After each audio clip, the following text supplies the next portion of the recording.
always thought the worst kind of heartbreak was the type you could see coming, the slow kind, the kind that gives you time to prepare. But I learned that the deepest pain sneaks up on you while you're smiling, convinced everything is fine. My name is Imani, I'm 24, and up until a few months ago, I swore I had life all figured out. A steady job at the salon, a decent apartment, a boyfriend who said all the right things, and a heart that still believed love could be simple. And the crazy part is, it really felt simple with Marcus, at least in the beginning. The sun was just coming up the morning everything started to change, pouring through our blinds like it was in a hurry. I was sitting at the kitchen counter, half awake, half concerned, stirring sugar into a cup of coffee I didn't even want. Marcus had been acting strange for weeks. Nothing loud, nothing obvious, just different. He used to wrap his arms around me from behind every morning, kiss the side of my neck, mumble about how good I smelled. But now he walked past me like I was a piece of furniture. He didn't even look up from his phone. "Long night?" I asked him, trying to sound casual. He grunted. Didn't even say a full word. Just a sound. I stared at him, trying to read his face. He kept scrolling, jaw tight, eyes somewhere else, somewhere I wasn't allowed to go. "Marcus?" Nothing. "Marcus, can you at least answer me?" He finally looked up at me with this irritated sigh like my voice was interrupting whatever world he was living in. "Imani, I just need some space. That's all right?" The way he said it, slow, cold, careful, like he'd rehearsed it. Space. That word hit me right in the chest. I tried to laugh it off, but even my laugh sounded scared. Space from what? I haven't done anything but love you. He shook his head and grabbed his keys. "You're overthinking. You always overthink." Then he gave me this fake little smirk and kissed my forehead like I was a kid who needed comforting. "I'll be back later." But he didn't come back that night. And the next night, he stayed out again. I didn't want to admit how many times I walked past the window pretending I wasn't checking for his car, or how many times I picked up my phone just to see if he'd texted. He hadn't. By the third night, my chest felt so tight it was hard to breathe. I kept telling myself he just needed time. Men get overwhelmed, relationships get heavy. Maybe he just needed space, like he said. But deep down, a woman knows. We always know. Something wasn't right. The following morning, I showed up at work with my stomach in knots. Even the girls at the salon were whispering about how quiet I was. My best friend, Tasha, came in for a braid touch-up, and the moment she sat in my chair, she gave me that look, the kind only a close friend can give. "You okay? You look tired." I forced a smile. "Marcus is just going through something." "Oh, Lord," she sighed, rolling her eyes. "What'd he do now?" "He said he needs space," I whispered. Tasha paused. The comb stopped in her hand. "Space? Girl, that man lives at your place. What kind of space he need? Outer space?" I wanted to laugh. I really did. But the truth hurt too much.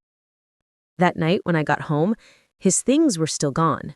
His shoes, his jacket, even his stupid Xbox he acted like was his firstborn child. But he had left one thing behind. This tiny spark of hope that maybe he'd walk through the door any minute and explain everything. Except he didn't. Days passed. Silence. Until one afternoon, my phone buzzed. It was a name I wasn't expecting. "Girl, we need to talk." It was a text from my friend. The same friend who'd been in my house countless times.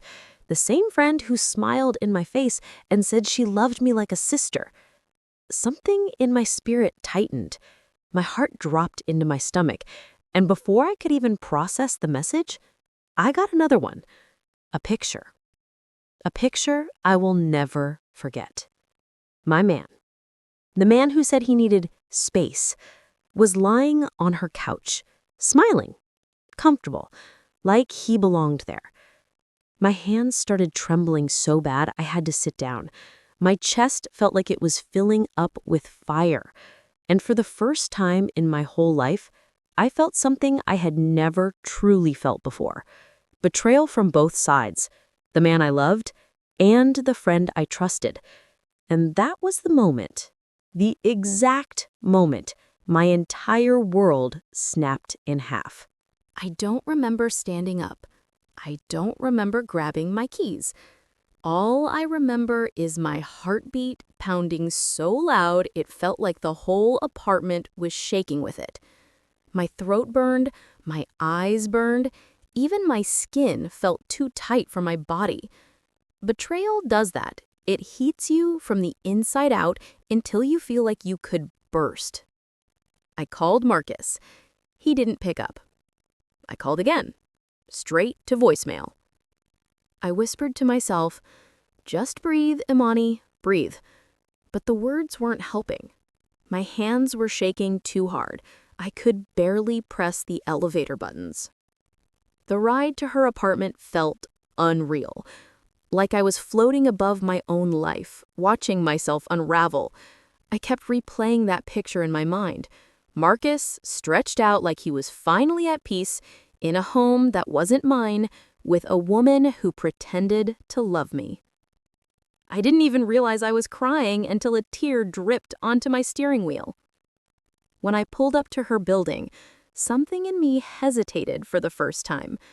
Not because I was scared, not because I was confused, but because part of me still didn't want this to be true. I wanted some magical explanation, a misunderstanding, anything but what it looked like. But the universe wasn't going to soften this blow for me.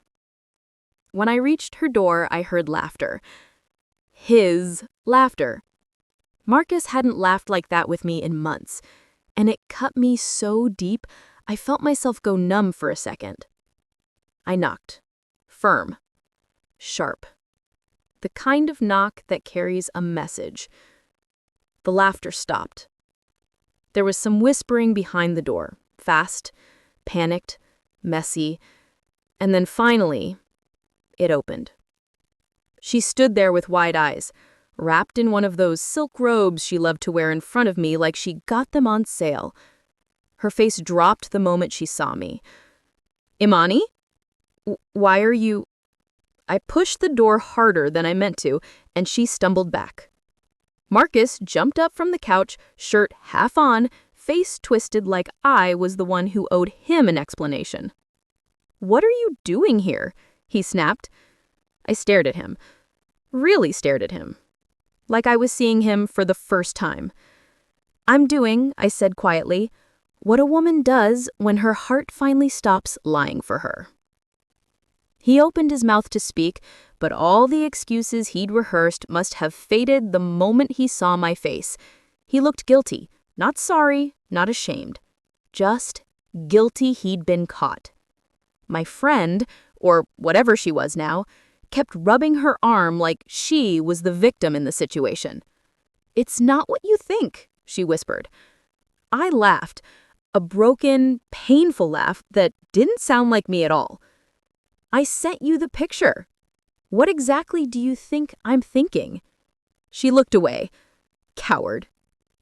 Marcus moved closer like he wanted to touch me, but I stepped back so fast he froze. "Don't," I whispered. "Don't you dare." His jaw tightened. He shrugged like everything he destroyed was somehow small. "You told me I needed space." Space from me, not space with her. He rolled his eyes, actually rolled his eyes, and said, "You make everything dramatic." Something in me snapped clean in half. I felt my breath steady, my heartbeat slow. My pain turned into something cold and clear. "You know what, Marcus?" I said softly. "Thank you." He blinked, confused. "For what?" "For finally showing me who you really are." I turned to her next.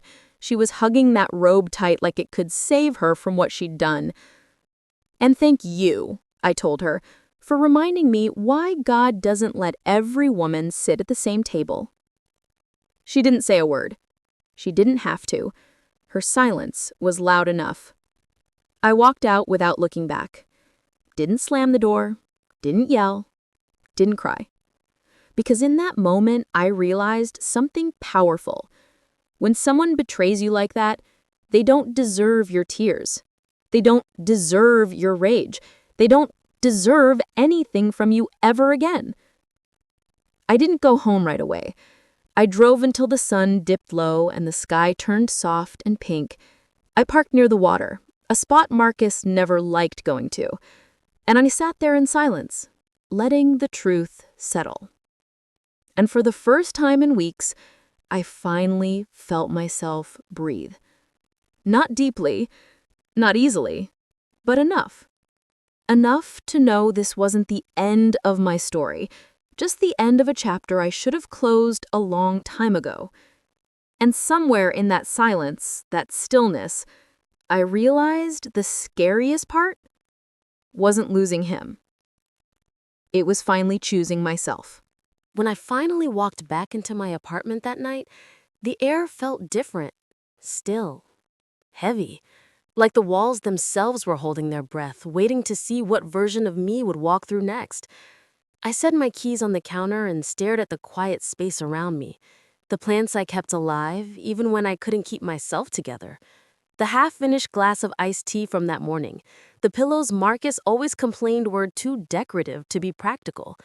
Everything was the same, and yet nothing felt familiar.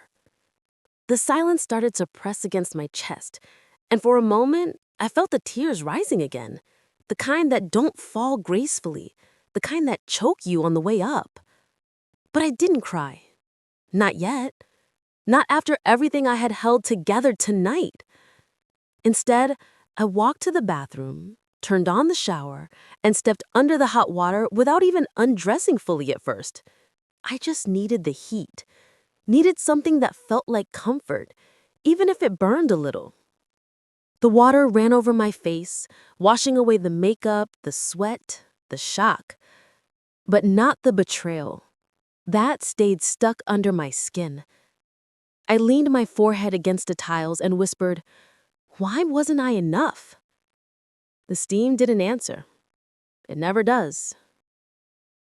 After the shower, I wrapped myself in a towel and stood in front of the mirror. My eyes were red, my cheeks blotchy, but what caught me off guard was the steadiness in my gaze. I didn't look broken. I looked awake. And maybe that was the start of my healing. But healing never comes without the storm. By the next morning, my phone was a battlefield. Missed calls, text messages, voicemails, all from Marcus. The first text said, "We need to talk." The next one said, "You overreacted." And the last one, hours later, said, "Fine, if you want to throw everything away, that's on you." I stared at those words so long the letters started to blur. It amazed me, truly amazed me, how a man could betray you, humiliate you, lie to your face, and still see you as the problem. I didn't respond. Not out of pettiness, not out of pride. I didn't respond because, for once, silence was the loudest thing I could say. But of course, the world never lets your pain stay private for long. Around noon, my best friend Aisha called, and I knew, the moment I heard her voice, that she already knew the whole story. "Girl, are you okay?" she whispered. That question, it broke the dam. I didn't sob, didn't wail. I just let a single, shaky breath escape, the kind that sounds like a person holding their heart together with their bare hands. "Not really, but I'm trying." Aisha didn't rush me, didn't pry. She just listened, the kind of listening that wraps around you like a blanket. "Do you want me to come over?" she asked softly. "No," I said. "Not yet. I need a minute to feel everything before I run from it." She understood. That's why she was my friend. My real friend. The kind who didn't smell in my face and betray me behind my back. "I'm here," she said. "Whatever you need." After we hung up, I sat on the couch and finally let myself think about the part I was afraid of, the baby. Because betrayal is one thing, but a baby changes everything. If that other woman really was pregnant, if Marcus had created a whole new life in the middle of destroying ours, then my heartbreak wasn't just emotional. It was final. It was permanent. It was a door that could never be opened again. I pressed my hands together in my lap, realizing something that made my stomach twist. Marcus didn't just cheat. He didn't just lie. He wanted me to be a bonus mom. He planned to make me raise a child that came from his betrayal. He expected me to swallow the pain, absorb the humiliation, and pretend it didn't rip my heart apart. I thought about how many times he told me he wasn't ready for kids. How many times he told me to wait until we're stable. How many times he looked in my eyes and swore he was my future. I laughed under my breath, not because it was funny, but because disbelief can feel like hysterics when it finally breaks through. The truth settled into my bones. He had been ready for a family. He just wasn't ready with me. And that realization, that quiet little truth, hurt more than anything else. My phone buzzed again. Another message from Marcus. This one was longer. We need to figure this out. You walking away doesn't solve anything. I don't love her. I told you that. The situation is complicated. You're being emotional. If you really care about me, you'll stop acting childish and talk like an adult. I read it twice, then once more. And slowly, something inside me hardened. He wasn't apologizing. He wasn't taking responsibility. He wasn't even trying to understand my pain. He wanted control. He wanted comfort. He wanted me to be predictable. But I wasn't that girl anymore. Not after last night. I deleted the message. Not out of anger, not out of pride. I didn't respond because, for once, silence was the loudest thing I could say. But of course, the world never lets your pain stay private for long. For the rest of the day, I moved slowly, made myself tea, opened windows, played soft music, let the sunlight fill the room in places he used to dim. I wasn't healed, not even close, but I was beginning to choose myself, and that was enough to keep me steady. Until evening came, and the knock on my door shattered the quiet. I froze, because I already knew who it was. The energy on the other side of that door felt familiar, heavy, restless, desperate. Marcus. And he wasn't leaving until he got answers. I didn't move at first. The knock came again, louder this time, more urgent. And even though he didn't say a word, I could feel Marcus's energy leaking through the door like heat. Another knock, then a sharp exhale. "Jade," he said. Not loud, but in that tone a man uses when he's used to being let in. I stood there quietly, my heartbeat pulsing in my ears, my hand hovering near the doorknob but not touching it. For a moment, I thought about pretending I wasn't home. But something in me shifted, a steadiness, a strength, and I realized I wasn't hiding anymore. Not from him, not from the truth, not from what came next. So, I opened the door. Marcus looked tired. Not the kind of tired that comes from a long day, the kind that comes from a man running from consequences he never expected to catch him. His hoodie was wrinkled, his jaw unshaven, his eyes darting around my face like he was searching for the version of me he used to control. "Can we talk?" he asked. I didn't step aside. I didn't invite him in. "I'm listening," I said. He sighed and rubbed his forehead like I was the one stressing him out.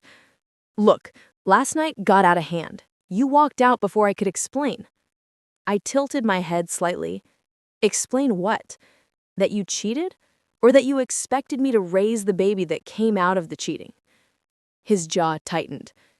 It's not that simple. It's exactly that simple. He looked past me into the apartment like he was hoping for something, a crack in my armor, an opening, an invitation. He didn't get one. "Jade," he said, lowering his voice, "you're being emotional." I almost laughed. Of course that's what he would say. Men like Marcus always pull out that word when they're losing control. "Marcus," I said calmly, "stop talking to me like I'm your problem to manage." He blinked. And that's when I saw it, a flicker of uncertainty. Not guilt, not regret, fear. The fear of losing comfort he had taken for granted. "Can I," he gestured inside again, "just come in so we can talk privately?" "No." His eyebrows shot up. That one word, it stunned him more than anything else I could have said. "Why not?" "Because this conversation doesn't need comfort, and you don't get access to my space when you didn't respect my heart." For a moment, this silence between us felt like a tightrope, and he was losing his balance. Then he shoved his hands in his pockets. "Fine," he muttered. "You want the truth? I'll tell you." I leaned against the doorframe, bracing myself. He exhaled sharply. "She wasn't supposed to keep the baby." My stomach dropped. Those words landed like a slap. "What?" I whispered. "She told me she was on birth control. It wasn't planned. I didn't want this.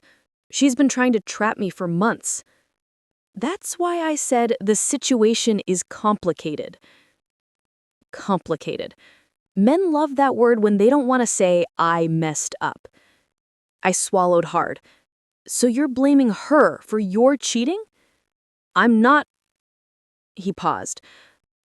"I'm saying it wasn't supposed to go this far." "And what was it supposed to be, Marcus?" My voice didn't rise. It softened. Soft enough to cut. "A hobby? A break? A little something on the side? Something to do when I wasn't available?" He looked away, jaw clenched. He didn't deny it. He didn't have to. "And you expected me," I said, "to raise a child you never even wanted?" His silence spoke the truth. I nodded slowly, a sadness settling in my bones. "Marcus, do you hear yourself?" He finally looked at me then, a raw, selfish kind of pleading in his eyes. "I didn't want to lose you," he said quietly. "Everything with you is real. She was just a mistake. But the baby changes everything. I just need you to roll with me until I figure this out." Roll with him. Like I was a spare tire he kept for emergencies. "Let me get this straight," I said. "You want me to stand by you, while you decide whether or not to step up for a child you created?" He flinched. "You're making it sound worse than it is." "No, Marcus. I'm making it sound exactly how it is." He pushed his hands deeper into his pockets, shoulders slumping. "I just thought," he murmured, "after everything we've been through, you'd ride with me through this too." There it was. The real truth. He didn't want a partner. He wanted a cushion, a soft landing, a woman to absorb the impact of his choices. And I had done that for years, but not anymore. "Marcus," I said gently, "I didn't walk away because you made a mistake." He looked up, hopeful. I shook my head. "I didn't walk away because you expected me to pay the price for it." Something in him broke at those words, not in a humbling way, in a frustrated, angry way, the way a man breaks when he realizes he can't manipulate the situation back into his control. "This is crazy," he muttered, stepping back. "You're really choosing pride over us?" "No," I said softly. "I'm choosing peace over pain. He stared at me a long moment, breathing hard, his pride crumbling inch by inch. Then he said something I didn't see coming. "She told me she might not keep it." That hit me like a punch I wasn't ready for. Not because it changed anything, but because it showed just how deep this mess really went. I felt my breath catch. "So you don't even know?" I whispered. "No, she's been going back and forth.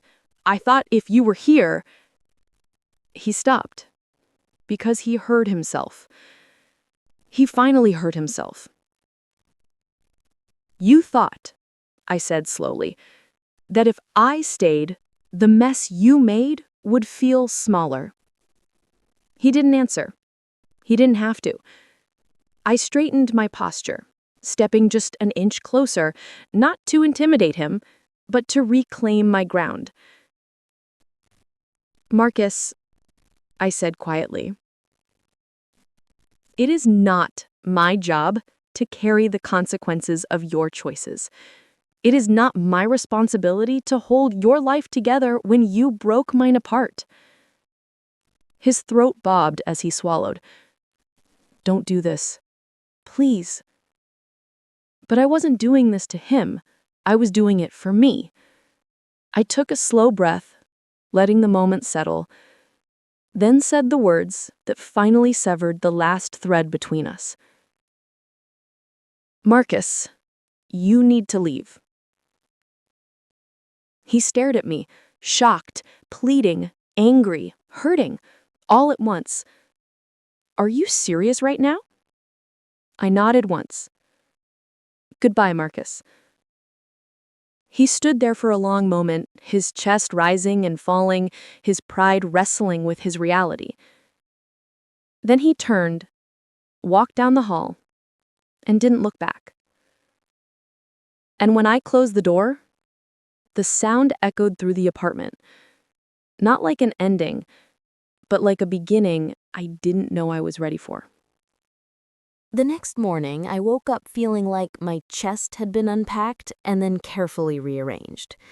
Every breath I took was deliberate, careful, as if my lungs were reminding me that I was still alive. The apartment felt different, lighter somehow, even though I hadn't moved a single thing. I made coffee and sat by the window, watching the world carry on as if nothing had happened. People walking dogs, kids laughing on the sidewalk, the distant hum of traffic, all ordinary, all indifferent to the chaos that had infiltrated my life. And yet, I couldn't shake it. I kept thinking about the baby, about Marcus, about the other woman, about the audacity of someone expecting me to step into that mess as if my love and loyalty were free commodities. By noon, my phone started buzzing again. This time, not Marcus, someone else. A mutual friend. "Imani, I just heard. Are you okay?" I hesitated before answering. I didn't want to explain, didn't want to relive the humiliation, but I also knew that pretending nothing had happened wasn't an option anymore. "I'm managing," I typed back. They called immediately after. I let it ring, listening to my own heartbeat on the other end. Finally, I answered. "Pearl, what the hell happened?" she asked, voice urgent but soft. I took a deep breath and told her the basics. Marcus, the betrayal, the picture, the texts, the audacity. By the time I hung up, my hands were shaking again. But this time, not from shock, but from the realization that the world now knew. Word spreads fast. By the afternoon, messages from friends, coworkers, even distant family started trickling in. Some were supportive, some were judgmental, some just wanted details. I ignored the ones that didn't serve me, but the pregnancy rumor couldn't be ignored. People were whispering, gossiping, and it felt like every corner of my life was under a microscope. That night, I sat alone in my apartment again, thinking about everything. I realized something crucial. I had survived this far. I had looked betrayal straight in the face and didn't break. I had confronted Marcus, heard his excuses, and still stood my ground. And I knew the next step was mine alone. I wasn't going to chase him. I wasn't going to beg for an apology or explanations. I wasn't going to let the baby, real or imagined, define me. The truth had already begun to work its magic, because for the first time in a long time, I was free. Free from lies, free from manipulation, free from a love that had never truly been my own. Over the next few weeks, I focused on myself. I reconnected with friends who mattered. I spent evenings journaling, crying when I needed to, and laughing when I could. I signed up for a yoga class, bought flowers for my apartment, even treated myself to a little day trip to the park. Just me, just breathing, just existing without the weight of someone else's choices on my shoulders. And slowly, the fear began to fade. Then came the unexpected. One afternoon, I got a message from Marcus. "Imani, the baby, she's not keeping it. She decided to terminate. I wanted to tell you first, but..." I read it and set my phone down. The rush of emotions hit me. Anger, relief, sorrow, confusion, and then finally clarity. I realized I no longer needed to feel anything for him. No guilt, no anger, no responsibility. Because I had already done the hardest part. I had walked away. I had taken my power back. And I had chosen myself. And that was more than enough. I stepped onto my balcony that evening, letting the breeze brush against my face, listening to the distant sounds of the city. The air smelled faintly of rain and concrete, but it felt clean, fresh, like a reset. I smiled to myself, a small, quiet smile. This wasn't the life I had planned. It wasn't the love story I imagined, but it was my story. And for the first time in a long time, I felt like I was exactly where I was supposed to be. Because healing isn't about forgetting the pain. It's about recognizing your own strength, even when the world has tried to convince you otherwise. I leaned against the railing that evening, letting the breeze brush against my face, listening to the distant sounds of the city. The air smelled faintly of rain and concrete, but it felt clean, fresh, like a reset. I smiled to myself. A small, quiet smile. You don't get to define me. I do. And in that moment, I finally believed it. Days turned into weeks, and with each passing one, the weight on my shoulders grew lighter.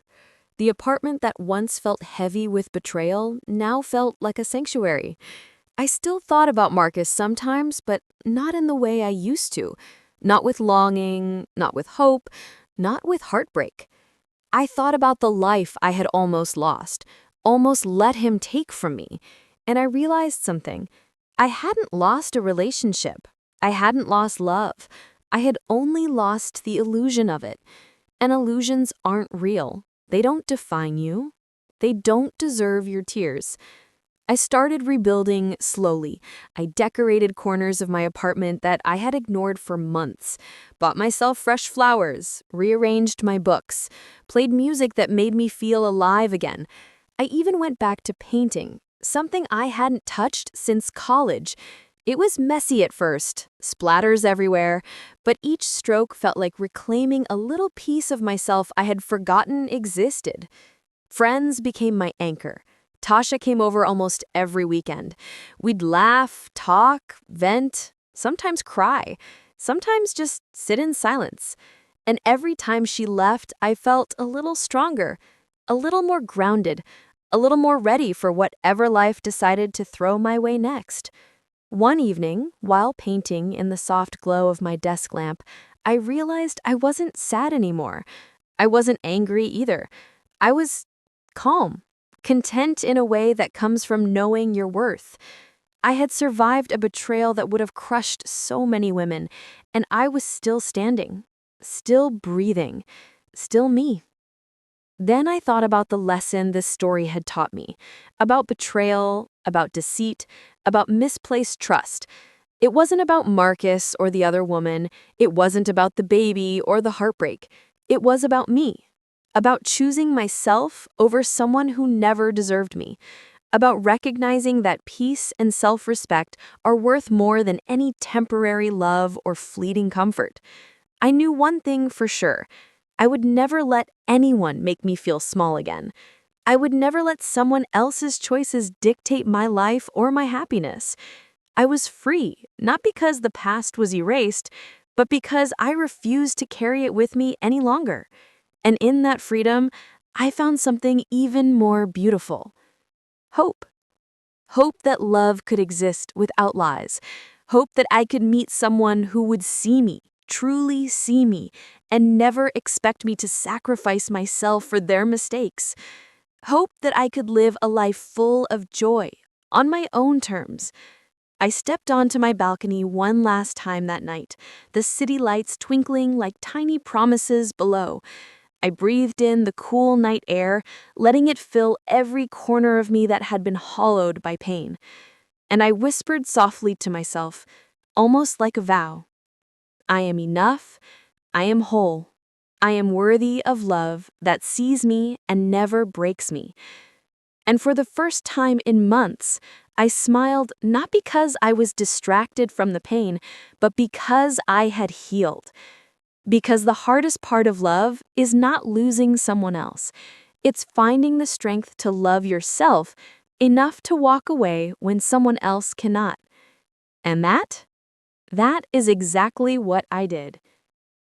Would you have had the courage to walk away if you were in my shoes? Tell me in the comments, because sometimes sharing your story is the first step to finding your own strength.